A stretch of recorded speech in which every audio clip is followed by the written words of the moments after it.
rendu de la 4e réunion du Conseil des ministres. Le Premier ministre Jean-Michel Sama Lukonde Kyenge a présidé en visioconférence ce vendredi 21 mai 2021 la 4e réunion du Conseil des ministres du gouvernement de la République. 5 points étaient inscrits à l'ordre du jour, à savoir 1. Communication du Premier ministre chef du gouvernement, 2. Points d'information, 3. Approbation d'un relevé des décisions du Conseil des ministres, 4. Examen et adoption des dossiers, 5. Examen et adoption des textes. 1. De la communication du Premier ministre. La communication du Premier ministre a porté sur 2 points principaux, à savoir 1. Des efforts pour la mobilisation accrue des recettes publiques. Le Premier ministre chef du gouvernement a insisté sur la nécessité pour tous les membres du gouvernement d'œuvrer en faveur de la mobilisation des recettes publiques.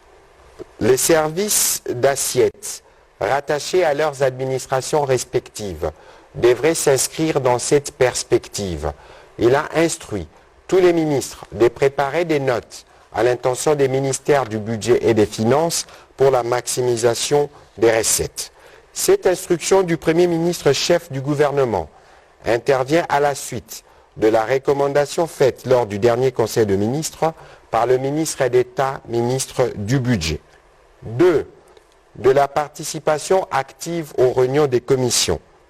Le Premier ministre chef du gouvernement a invité les membres du gouvernement à participer de manière active aux réunions des commissions interministérielles spéciales qui ont débuté leurs travaux au cours de cette semaine. 2e point du Conseil des ministres, point d'information. Le vice-premier ministre, ministre de l'Intérieur, décentralisation, sécurité et affaires coutumières, a présenté l'état du territoire national. La situation est relativement calme. Il a noté l'expression de l'indignation massive de la population congolaise suite aux déclarations du président rwandais sur l'implication connue de son armée dans les crimes commis dans l'est de notre pays. Il a aussi relevé que la population était dans l'attente des retombées positives de la participation du président de la République, chef de l'État, à la conférence sur les financements des économies africaines tenue le 18 mai 2021 à Paris sous la présidence du président français Emmanuel Macron. Au plan sécuritaire, le vice-premier ministre, ministre de l'Intérieur, décentralisation, sécurité et affaires coutumières, a mentionné la poursuite des opérations dans le Nord Kivu et en Ituri, ainsi que de plusieurs cas de reddition des miliciens et des récupérations par les forces armées de la République démocratique du Congo, des localités jadis sous contrôle de l'ennemi. En Ituri, les FARDC ont, après d'intenses combats, le 16 mai dernier, récupéré 8 localités, jadis occupées par les miliciens FPIC Chiniakilima, notamment Niakasi 1, 2, 3, ainsi que Sililo et Bahia, situés respectivement dans les chefferies des Mobala et Baemba en territoire d'Irum ou en Ituri. Ces offensives de nos forces armées contre les miliciens s'intensifient également en territoire de Djougou. Au sud Kivu, les seigneurs de guerre, connus sous le nom de Raïya Mutomboki, Mabuli Mwanadamu, s'est rendu aux forces de défense le 18 mai 2021 à Ninja dans les territoires de Kabare. Avec lui, 35 combattants et des munitions et armes de guerre. Réagissant au point sur la reddition, le Premier ministre chef du gouvernement a salué l'engouement observé ces derniers jours à la suite de la proclamation de l'état de siège dans les provinces du Nord Kivu et de l'Ituri. Il a évoqué la nécessité de travailler à mettre en place le cadre légal qui permet la fusion de programmes de désarmement, démobilisation et réinsertion DDR et de programmes de stabilisation et de reconstruction STAREC. Les 2 programmes fusionnés deviendront DDR-CS, désarmement, démobilisation, réinsertion communautaire et stabilisation. Ainsi, le processus de réinsertion pourra accompagner immédiatement les opérations militaires en cours. Dans les mêmes ordres d'idées, la commission gouvernementale ad hoc, placée sous la direction du ministre d'État, ministre du Budget au terme du deuxième Conseil de ministres, a été chargé de préparer la riposte humanitaire au Nord Kivu et en Ituri. L'action humanitaire se déploiera très vite pour prendre en charge les populations déplacées et répondre à d'autres situations urgentes. Le ministre de la Défense nationale et ancien combattant a pour sa part brossé la situation générale par zone de défense. En dehors des faits mentionnés par son collègue de l'Intérieur, la situation est sous contrôle. Il a fait le rapport de l'opération de bouclage qui a été effectuée le 16 mai dernier au camp Kokolo à la suite des différentes plaintes enregistrées. Plusieurs arrestations ont été signalées, des armes saisies et des expulsions opérées.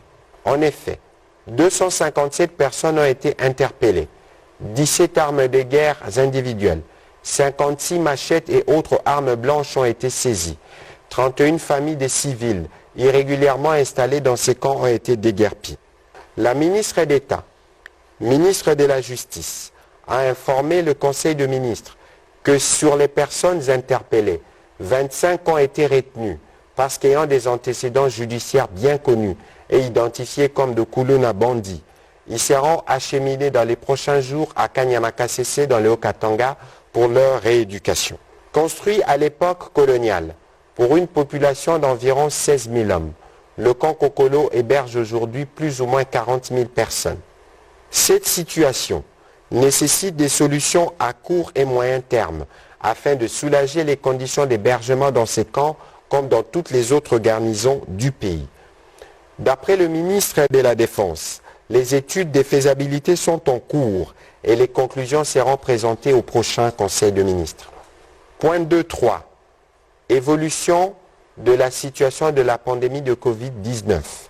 Le ministre de la Santé, Hygiène et Prévention a informé le Conseil de ministres de l'évolution de la situation de la pandémie à coronavirus. Au 19 mai, le cumul de cas est de 3 757, dont 3 756 cas confirmés et un cas probable. Au total, il y a eu 779 décès, soit un taux de létalité de 2,5% et 27 603 personnes ont été guéries. De manière globale, il a été noté au cours de ces 4 dernières semaines une évolution en dents de scie prévisible pouvant évoluer dans un sens ou dans un autre. Cependant, étant donné l'existence de tous les facteurs d'aggravation, l'appel au renforcement de la vigilance a été relancé. Faisons le point sur le lancement de la campagne lancée le 19 avril 2021.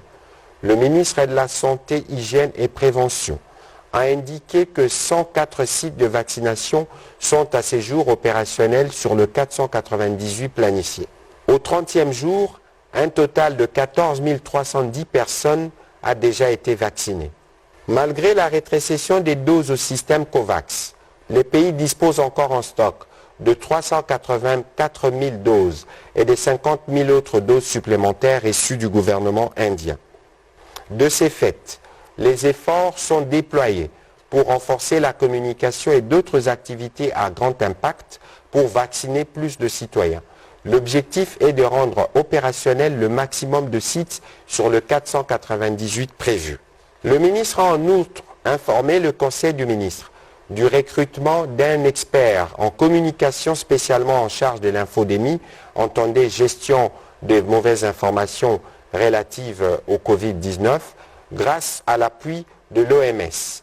Le ministère de la Santé, dans le cadre de la relance de la nouvelle campagne de vaccination, invite le parlementaire, les membres du gouvernement, les influenceurs à y participer volontairement pour contribuer à l'atteinte de l'immunité collective. Point 3. Approbation d'un relevé des décisions du Conseil de ministres. Le Conseil de ministres a adopté le relevé des décisions prises lors de sa 3e réunion. Point 4. Examen et adoption d'un dossier. La vice-première ministre, ministre de l'Environnement et Développement durable, a soumis à l'approbation du Conseil de ministres les propositions pour la célébration de la Journée mondiale de l'environnement le 5 juin prochain, placée cette année sous le thème mondial de la restauration de l'écosystème. Cette date coïncidera avec le lancement de la décennie pour la planète, pour la guérison de la planète, avec comme slogan « Aider la nature, c'est s'aider soi-même ». Au regard de la nécessité de préserver l'écosystème congolais, en impliquant le milieu rural dans sa protection, la vice-première ministre, ministre de l'Environnement et du Développement durable, a proposé comme thème national cette année l'arbre pour restaurer nos écosystèmes et la transition écologique pour un environnement sain. Un riche débat s'en est suivi et de manière unanime, tous les membres du gouvernement se sont engagés à participer à cette campagne. Campagne qui rejoint la vision du président de la République, à savoir la plantation d'1 million d'arbres d'ici 2023 pour faire de la République démocratique du Congo un véritable contributeur dans la protection de l'humanité. Ce point a été adopté. Au point 5, examen et adoption de projets de texte. La ministre d'État, ministre de la Justice et garde des Sceaux, a de nouveau présenté au gouvernement le projet de loi déterminant les modalités d'application de l'état d'urgence et de l'état de siège en République démocratique du Congo pour approbation et transmission à l'Assemblée nationale. Le Conseil de ministres a approuvé le texte qui lui a été soumis, qui sera rapidement envoyé au Parlement pour son adoption. La vice-ministre des Finances a quant à elle présenté aux membres du gouvernement 2 projets de texte. Le premier est le projet de loi portant ratification de l'accord de crédit numéro 6858-ZR du 12 mai 2021 conclu entre la République démocratique du Congo et l'Association internationale de développement au titre du projet de développement multisectoriel et des résiliences urbaines de Kinshasa, Kin et Lenda. Et le second est un projet d'ordonnance portant approbation de l'accord de don numéro D7940-ZR conclu entre la République démocratique du Congo et l'Association internationale de développement au titre des développements multisectoriels et des résiliences urbaines Kin et Lenda. D'un coût total de 500 millions de dollars, Kin et Lenda a pour objectif d'améliorer la capacité institutionnelle des gestions urbaines et l'accès à certains services et infrastructures ainsi qu'aux opportunités socio-économiques à Kinshasa. Il compte 4 grandes composantes. 1. Infrastructures et services résilients. Il est prévu notamment la construction de la première phase de l'usine de traitement d'eau à Binzaozone, la construction de la 3e phase de la station d'épuration et la réhabilitation de la station de traitement d'eau potable de Njili. Deuxième composante, communauté inclusive et résiliente. En ce qui concerne l'inclusion socio-économique, les activités prévues visent l'entretien des infrastructures, le développement des compétences et la prévention de la violence.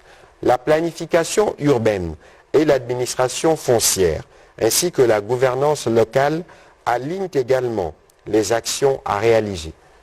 Troisième composante, gestion du projet. Elle devra permettre à l'État d'assurer une mise en œuvre, un suivi et une évaluation efficace, transparent et responsable du projet. Quatrième composante, mécanisme d'intervention d'urgence conditionnelle. Il s'agit de doter à l'État d'un moyen devant lui permettre de répondre sans délai à toute crise ou situation d'urgence éligible selon les cas. Après débat et délibération, ces 2 projets soumis par la vice-ministre des Finances ont été adoptés. Commencé à 11h16, le Conseil de ministres a pris fin à 14h36. Je vous remercie.